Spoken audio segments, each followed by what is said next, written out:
let's talk honestly about pain because you're going to have some, and I know you'd rather talk about it now and have a plan rather than fear the unknown. Our goal is not zero pain. It's pain that's controlled well enough for you to walk, do your exercises, and sleep. And the way we get there has changed a lot, and it's changed a lot for the better.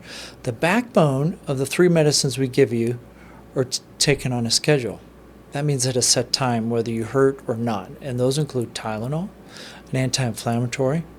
We'll give you a prescription to one called Celebrex. But if you'd rather use an over-the-counter one instead, your guide shows you exactly how. And then a steroid tablet the morning after your surgery that lowers the pain, swelling, and nausea all at once. Take it on schedule. Those 3 medications keep you ahead of the pain. Staying ahead of the pain is the entire secret. Chasing the pain and catching up, it's hard, and it takes about twice the medicine. It works half as well. Now, narcotics, you'll have a few, yeah, but they're only for breakthrough pain. The sooner you're off of them, the better you'll feel. And when you take them, take the laxative on your shopping list too, or you'll be miserable in a different kind of way.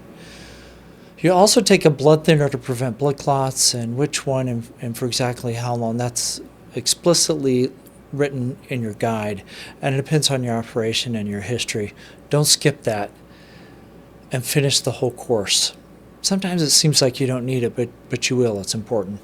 Eye salvation, moving a little bit, they're often just as powerful as the pills, so use all